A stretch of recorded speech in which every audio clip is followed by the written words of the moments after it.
دكتور أبي أحمد أم أخيبا وعيلو مالتي مستم برلماناتو كابو وجين جزء داخله حمشتي تتكسوا كم زول عنجال ودا عنجال تأكيوم يوم تقرأي ندادو قصوا مثلاً كافتو زمن سلت أرهمي قرنا هنا كاف زمن سلت أنا كاف زمن أقسم نفتح الزلنا لنا يودك درجة خمين دا لنا دا قلقلة دا وينا مسينا دا تنكرارنا مسينا زول كتحاسبون ترى اليوم إذن سمعتاتنا تقرأينك كم كوكا كم بيبسي كفالت تقرأينك خبر تقرأي يهونا اندي تقرأي مثلا متبكن من مالنا تقرأي يهونا ارسموا صاي متاتا هذا ما لنا ميمس ما لنا سلامات انتي يسمع زولنا دكتور أبي أحمد أم أخيبا وعيلو مالتي مستم برلماناتو كابو وجين جزء داخله حمشتي تتكسوا تحريمو كم زودقة ناب حكمنا خيدلو هيوت اللودي يلان دما زفلت كساب حجي خمزي اللي تحبر الزلام كتسلاون تاي تبلنا لا اتوم مكل خال سراويت ناي إثيوبيا نزنجرزي حقنت كم زلوا كم زسمعوا تجلس الله نبتا فيديو خبلكم كسامو داتا تخطاتلكم ጠቅላይ ሚኒስትሩ በጥይት ተመቱ። ጠቅላይ ሚኒስትሩ ከዋና ከተማ 150 ኪሎ ሜትር ርቃ ከምትገኘው ሃንደልቫ ከተማ ከስብሰባ ሲመለሱ በድንገት በተከፈተ ተኩስ በጥይት ተመተው ሲወድቁ ታይተዋል። ጥቃት አድራሹ ሽጉጡን በማውጣትና በጠቅላይ ሚኒስትሩ ላይ 5 ጊዜ ሲተኩስም ታይተዋል። የፓርላማው ምክትል ስብሰባ ላይ ድርጊቱን መፈጸሙን አረጋግጠዋል። ናይ ውድብ ተወከልት ሆኖ ወይ ድማ አክቲቪስት ሆኖ ሓደ ታይኹም ሰሪሕኩም ኮይንኩም نتهزوس تاعكم صريحكم لخوينكم تاعي مقبال أبيكم خوينو خميل إيدون كيركم خوينو تهزوي حدا بصح نجار كسرع الخيل لك عم تسخاتهم تزارووا تقرووا كأكب الخيل محبر السب حز السوق ويلو الرئاكم للو مأمني للو ودو ويدما مريح الناس للي حزي أفزح ساعة هللا هجرنت مخان بتعمي دل تهزوي جن من حيسها نعمنت ودبنا تنا تسفانيرنا واخم ودب واحد حدا جوا مشي بزحي رجماله تسفانيرنا سخمون تجمعكم سواعتكم ومن ما يزهز دحرت مليسوس اللي تيت مرحيس نتهزس لملكاته أيو لمرحلة دون قرص للخوان أيو سلالي يرد أيو هز ما يرد أي فرق عيبا سلازي أنا هلو حتى ودبنا تنت بصروح هزخ تصنع لهم ديهم ودبعت السؤال جزعاتي وقال ملئخات رأي وريدو كسر حيت رأي وريدو هزك أمنيت رأي عوالات كبيت رأي قاو قني واي ودبس معاتها نشتاكي ومع أمين من كو يوم خيدم لا أمنوا وين يورد على خطهم دك أنستيني وتبعتيني ويبالو لينترفيو لك إني متى لينترفيو سي متى واي كاتعيدو بحق تخاطي حكم من متى كان جري لي أمنهم طوال أخيرا يرنا نأنجول توسنا حد قول عس مزن معتها وجلس لخونا رؤسوس لوين عينت نيرو لوين عينت بقى رؤسوسي عواتن للو الرئاس سقي للوين واي توسخي توريد وا تعمباي ولا خداني ولا أمينة ما تسرح لا عزمان نجيتها توقعة عندنا تمريس زمان نجيتها متواقع أمتصت بحالتلو تلمين عندنا أقرأ تودي قصة صريحته من أمور ينعاكب عند حرص إلى مدى تقبل لا كعينة مدى تقبل هم اللوا مردع مرادي لدلي أطرح خبدات تسرح الله تاخوينا أيام أطرح خبدات سو تسرح الله لهم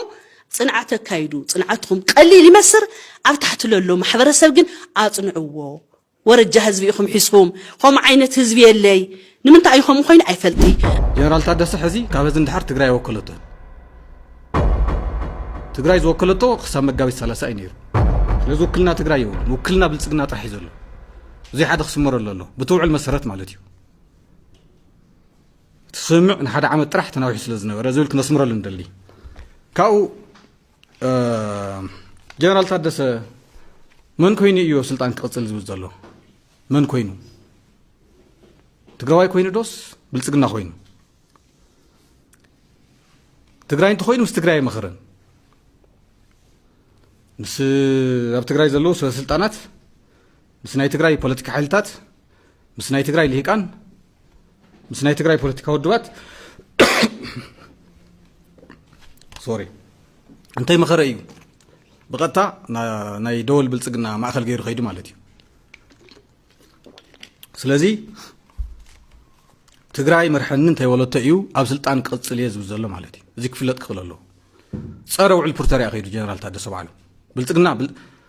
ብልጽግና ጥራሕ ዘይኮነስ ጀነራል ታደሰ በዓሉስ ምስ ተጋሩ እንታይ መኸረ እዩ ኸይዱ ምስ ዝኾነ ናይ ትግራይ ትካል ኣይመኸረን ብልጽግናን ናይ ተፈራሚ ናይ ውዕል ፕሪቶሪያ ውድብ ሕወሓት እውን ኣይተዘራረቡን ቅድሚ 3-4 ወርሓት ሒዙ ኩሉ ነገር ብልጽግና ስለ ዘቋረጾ ትዝርቡ ነይነበረን ትርክቡ ነይነበረን በዓሉ እውን ተዛሪብዎ እዩ ስለዚ ጀነራል ታደሰ ቅጽል እዩ ስልጣን ዝብል ዘሎ ብልጽግና ኮይኑ እምበር ትግራዋይ ኮይኑ ኣይኮነን ዝብል ክነስምረሉ እንደሊ ማለት እዩ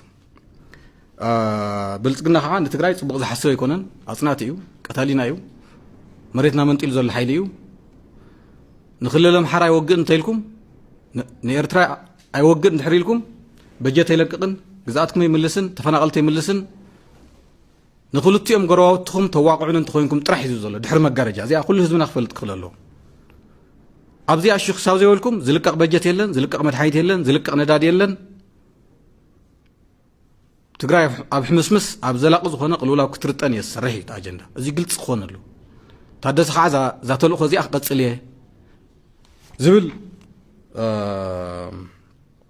ኣተሓሳስባ ሒዙ እዩ ኣብ ስልጣነይ ክቐጽል እየ ዝብል ዘሎ ማለት እዩ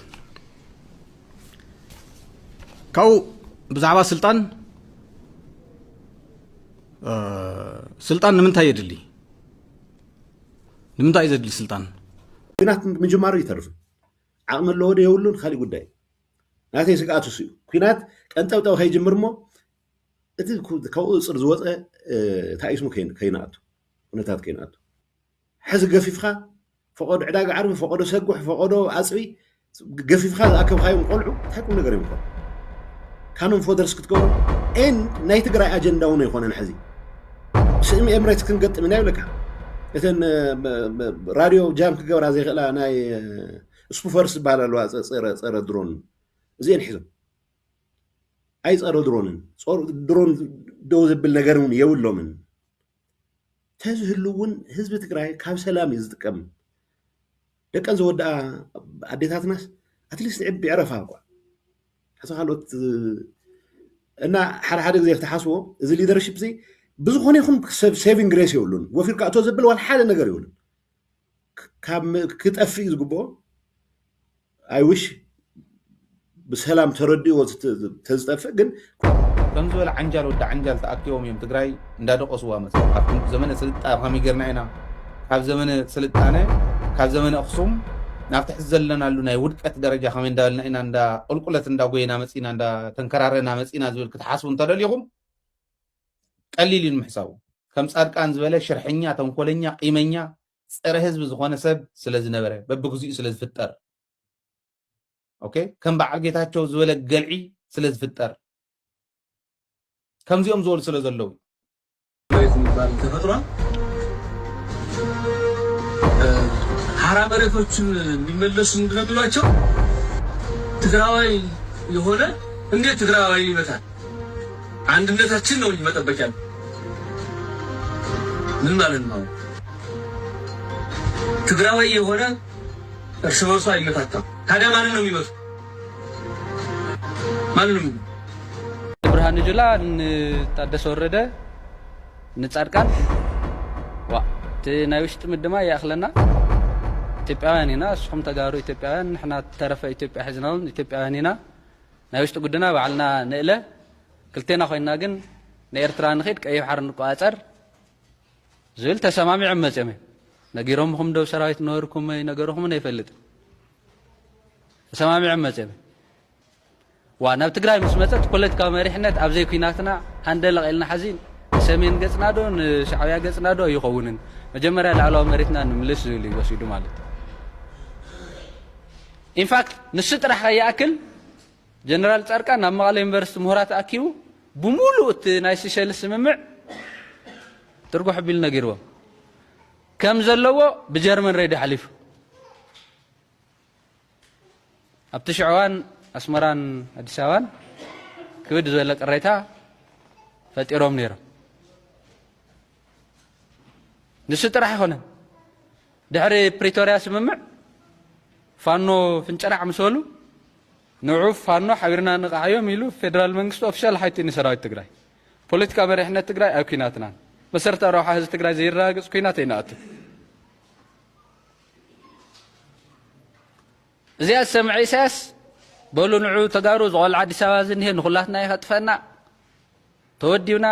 ከአዲስ አበባውን ፀራሪግና ነጥፋኢሉ ሕቶ ቀሪብና ኣብ ትግራይ እዙን መሪሕነት ትግራይ መሰረታዊ ረብሓ ህዝቢ ትግራይ ዘይራገጽ ኩናት ኣብ ናይ ካልእት ድሌትን እምነትን ተሳፊርና ንገብሮ ኩናት የለን በቃ እዚያ በኤርትራ ወገን ዘሎ ኣዎንታዊ መልሲ በአምሓራ ገጽ ዘሎ ኣዎንታዊ መልሲ ኣብቶም ካልእት ሓይልታት ዘሎ ኣዎንታዊ መልሲ ካብዚ ሽኻል እዚ ዝብገስ ዶም ህዝቢ እዚኦም ቂምን በቀልን ተዝህልው ነይሮም እኹል በደል ኣብፅሕናሎም ኢና ንዑና እንትብሎም እንተሎ እክብ ኢሎም ሓደ መዓልቲ ናዋና መፁ በዚ እውን እክብ ኢሎም ናዋና መፁ ዝብል መበገስ ገበረ እዩ ማለት እዩ ስለዚ ምሕዝነት እንፈጥሮ ንሕና ንመሰረታዊ ረብሓና እዩ ንህልውናና እዩ ክንነብር ምእንታን ዓለም ተዛሪኻ ስለ ዝኾነት መዛሪት ሒዝና መዛሪት ማለት ወታደር ማለት ጥራሕ ኣይኮነ ኣብ ዓለም ብሓሳብ ዝድግፈካ ሎጂስቲክስ ዘቕርበልካ ሎጂስቲክስ ገዝእ እናኽኣልካ እውን በሪ ትስእን መእተውን መውፅእን ትስእን